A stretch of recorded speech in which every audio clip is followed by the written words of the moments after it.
Tunjukkan oh jiwa ragamu, oh berbakti, oh demi bangsamu. Tunjukkanlah kepatanganmu. Untuk sama-sama kita menyanyikan lagu Indonesia Raya. Dulu saya 11 tahun di Gontor itu, setiap acara itu pasti ada menyanyikan lagu Indonesia Raya. Untuk apa? Menanamkan bahwa kita ini cinta terhadap negeri kita ini. Gitu. Jadi cinta itu bisa diperoleh dari beberapa hal gitu. Bisa seringnya kita membaca, bisa seringnya kita bertemu, bisa seringnya kita berinteraksi gitu. Jadi kita berharap bahwa seringnya kita menyanyikan lagu Indonesia Raya, maka menanamkan cinta-cinta ke dalam diri kita ini, bahwa cinta terhadap negeri. Indonesia Raya itu siapa yang menciptakan lagunya? WR? Wah, Supratman Haji. Beliau itu nggak asal loh. Nanti kita review lah. Kenapa harus pemilihan katanya tanah air gitu, tumpah darah tanah air gitu kan. Terus bangunlah jiwanya, bangunlah raganya. Ada sir. Apa sir? Rahasia. Jadi ada rahasianya kenapa beliau itu mengatakan di situ kalimat bangunlah jiwanya, bahwa di dalam diri kita ini ada jiwa. Ini kan badan ini digerakkan oleh nafs, yaitu kalau misalkan bahasa Indonesia jiwa ya, ada jiwa. Bangunlah jiwanya, dibangun dulu jiwa kita yang sedang tidur, atau jiwa kita yang sedang malas-malasan, jiwa kita yang masih cinta dunia itu dibangun dulu untuk aware, untuk apa lagi, untuk merasakan kehadiran Allah. Baru raga ini akan mengikuti jiwa gitu ya. Maka insya akan dipimpin oleh Ansar Wedi untuk menyanyikan lagu Indonesia Raya. Tafadhol Ustaz.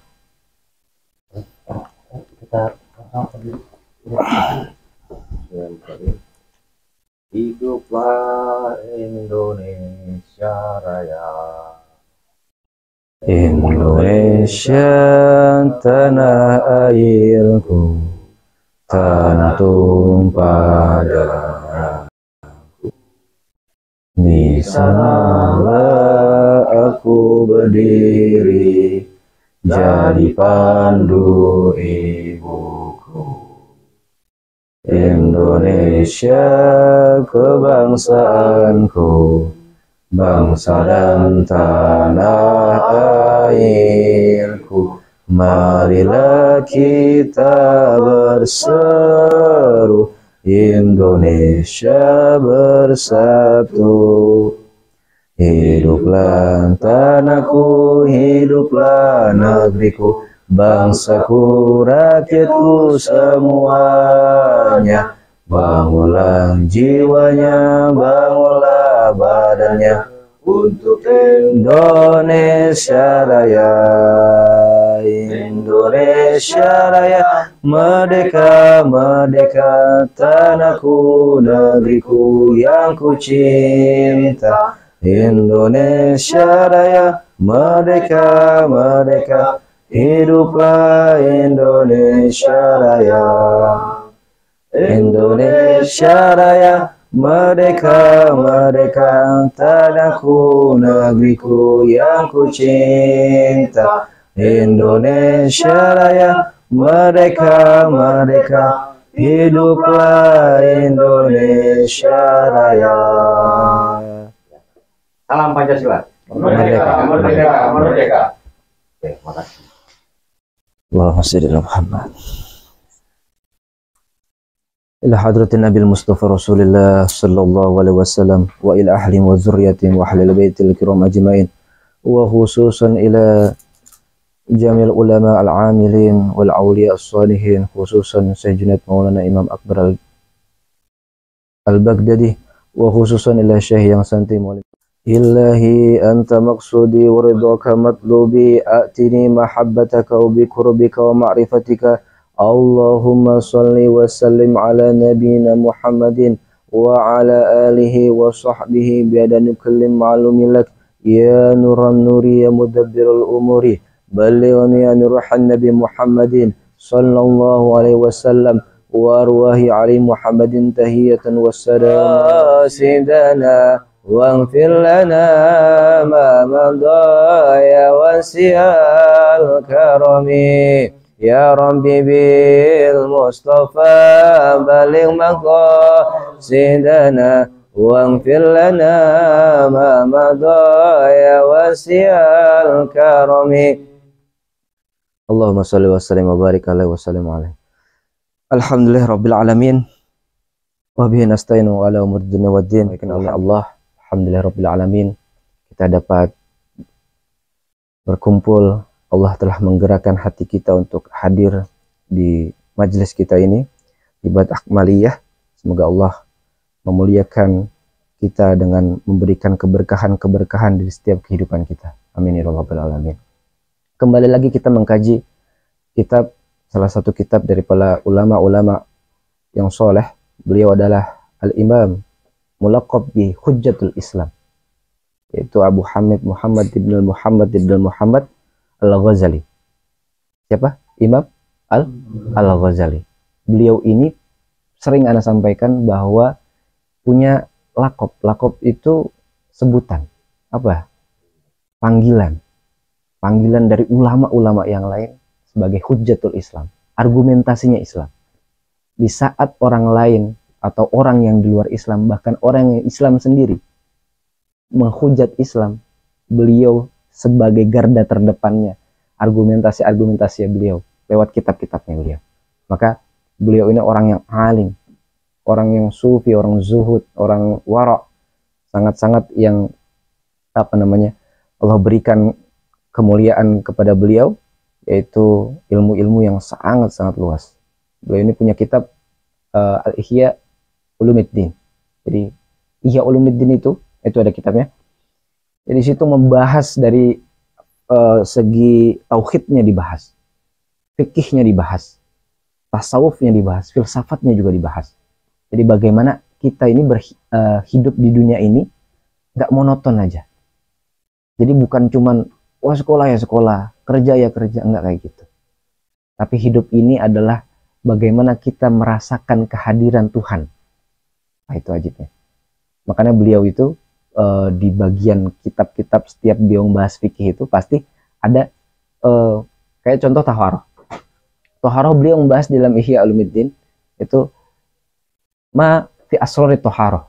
Apa di balik rahasia bersuci? Kita sebelumnya sudah membahas juga kan di bab tentang wudhu.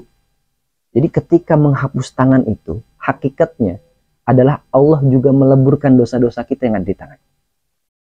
Walaupun ketika zohirnya yaitu air itu membasuh tangan kita, ya hadas-hadas, mengangkat hadas-hadas yang ada di tangan, tapi hakikatnya secara goibiyah dosa-dosa kita itu luntur juga.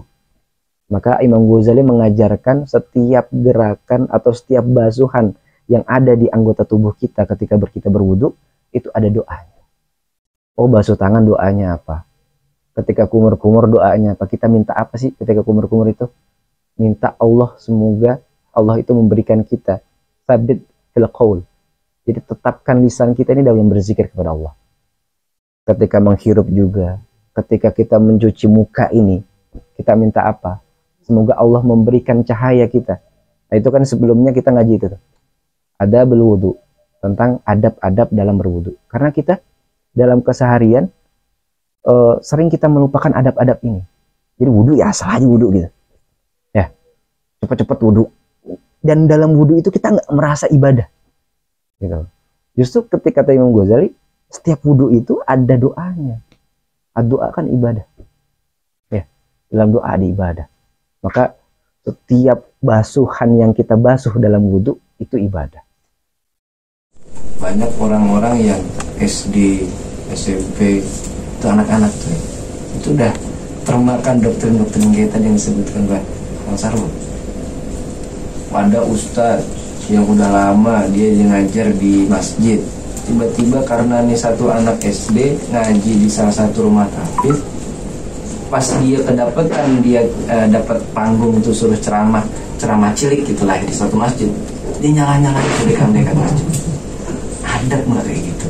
Apakah ajaran seperti itu melahirkan adab? Gitu loh. Padahal ya Allah, Islam itu melahirkan adab yang luar biasa. Maka kenapa rahmatan lil alamin, bahkan yang bukan manusia aja kita rahmatin, kita berikan kasih sayang. Semut aja itu kita, Nabi itu suruh kita jangan sampai kita semena-mena gitu, bakar lubang semut itu nggak boleh, kencing di lubang semut itu nggak boleh, gitu kan? Itu agama sedetail itu mengajarkan kita. Maka apalagi kita sampai bakar. Waduh, Jangan sampai. dan semoga kita terlindung akidah kita, terlindung tauhid kita. Makanya tadi itu tahlil itu banyak banget nih, kadang orang bosan gitu ya. Itulah bangunlah jiwanya di situ sebenarnya. Bangunlah jiwanya, bangunlah raganya di situ.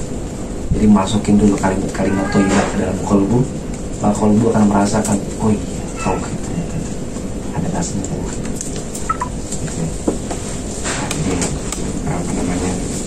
Mungkin sampai sini aja. Jadi kita bisa minum.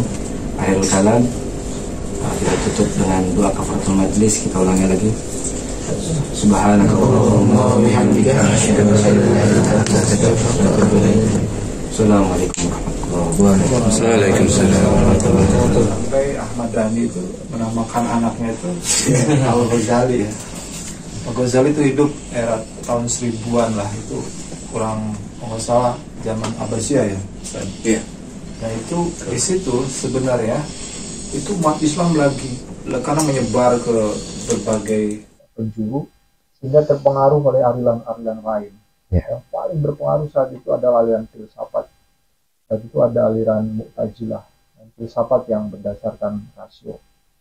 Ada yang kemudian sangat spiritualis, sangat yang akal basisnya itu. Nah, Imam Ghazali itu ngerem di situ. Jadi dia rem. Disebut banyak juga yang menafsirkan yang macam-macam kepada Imam Ghazali.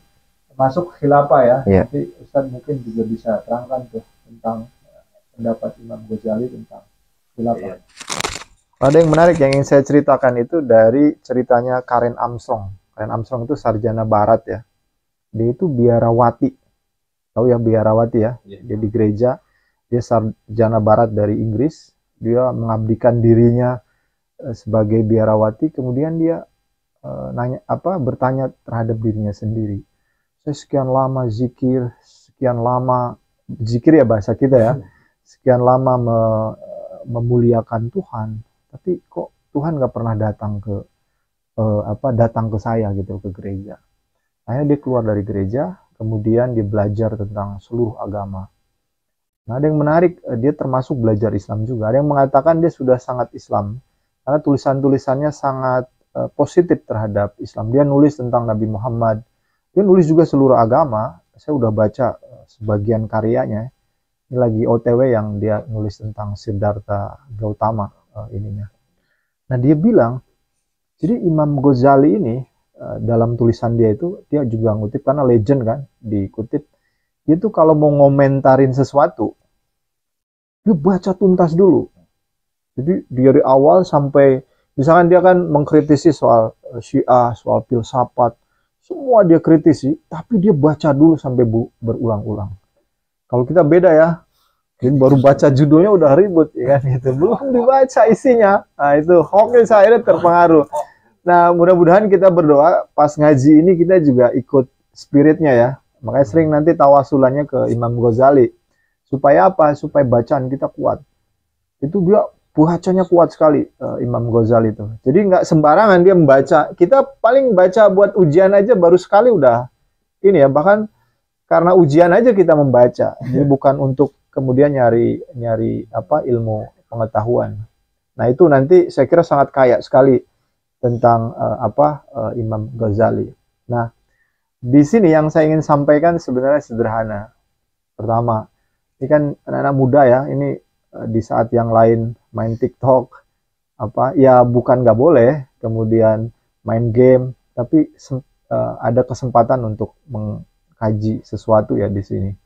Apalagi saya kira yang menyampaikan juga bukan orang sembarangan ya, dia harus ngilmu dulu ya di mana di Jawa Timur sampai kemudian kita bisa apa mendapatkan ilmunya. Jadi saya ambil contoh sederhana. Ini anak-anak muda pasti suka bola ya, suka bola kan? Nah, pertanyaan saya adalah, kita udah datangkan, bahkan disekolahkan ke luar negeri, ke Belanda, ke tim-tim hebat, dibawa ke sini. Juara gak kita? Bahkan masuk pun sulit ya, gak bisa sampai masuk. Kenapa begitu? Yang bisa jelasin nggak?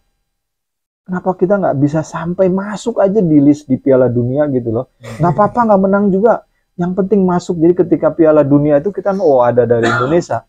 Kan kalau kita nonton bola kan nasionalisme kita bangkit ya, nambah ya. Ini aja, ini pesimis nih di sini anak muda. Wah, bisa kita. Tadi Mafia, ada jawaban lain nggak? Ada jawaban lain nggak? Hah? Loh, kalian gimana nonton bola, tapi sesuatu yang diyakini kalian nggak akan bisa masuk juara, nggak bisa masuk ke Piala Dunia kan? Ya itu aja kan. Saya bahkan sampai memutuskan kemarin yang rame-rame itu Indonesia menang kan, tapi yang kalah sama Thailand tuh. Saya sudah dari dulu saya nggak nonton lah, kalau nonton malah jadi kalah tim Indonesia. Kemarin karena rame di status sosial media, saya nonton betul kalah gitu. Akhirnya saya nggak nonton lagi deh. Ini. Nah, kita kecewa kan, padahal itu sebenarnya salah satu alat untuk meningkatkan kecintaan kita terhadap tanah air. Tapi ini anak-anak mudanya di sini nggak yakin. Saya akan cerita Pele. Pele tahu ya? Siapa Pele? Brazil ya. Dia mengantarkan Brazil ke Piala Dunia dan dia juara 1. Pemenangnya adalah Pele. Brazil dan dari Pele. Kenapa dia bisa memenangkan? Ada nonton filmnya ya. Nanti nonton filmnya kenapa bisa Pele misalkan bisa sampai mengantarkan Brazil ke juara dunia di persepak bolaan. Dia tuh ribut sebenarnya sama pelatihnya. Kata pelatihnya, Brazil nggak bisa menang, harus mengikuti sistem persepak bolaan di luar negeri yang modern. Teknik-tekniknya kita pelajarin. Wah, Pele ngikutin tapi nggak bisa, kalah lagi. Nggak bisa kata dia. Yang saya biasa mainkan adalah ya begini cara main bolanya. Apa teknik yang Pele miliki, teknik main bolanya apa? Ada yang tahu nggak teknik apa? Ginga. Dari mana teknik ginga itu? Dari pemainan tradisional yang yang ada di Brazil. Jadi dia nggak ngikutin sistem-sistem yang modern yang di luar. Itu penting. Tapi sebenarnya yang paling penting adalah sejarah kita ini loh, harus berangkat dari sejarah yang kita miliki. Ya nggak? Kearifan lokalnya kita sudah mulai meninggalkan. Ini mau ujian ya. Dulu nenek kakek kita itu kalau mau ujian dia puasa dulu, ziarah dulu, ke tawasulan dulu ke orang tua, ke wali-wali yang ada di daerahnya. Ya nggak? Bangun malam. Kita melakukan itu nggak sekarang? Enggak kan? Ya nggak? Enggak. Ya ujian aja besok. Nggak sampai ke situ. Malamnya bangun puasa dulu, ya nggak? Sampai bahkan minta maaf kalau ada dosa-dosa sama orang tua. Dulu tuh begitu loh.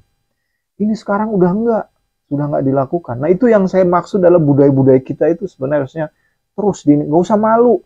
Kita kata mau sepak bola, kita sholawatan dulu nih, nggak usah malu. Itu budaya kita. Itu udah budaya kita. Itu yang terembed ya, tertanam di dalam diri kita. Mau ujian, mau ngelamar kerja, apapun itu. Karena apa? Itu pasti diberikan yang terbaik. Saya ambil contoh ya. Pernah dengar sate beracun?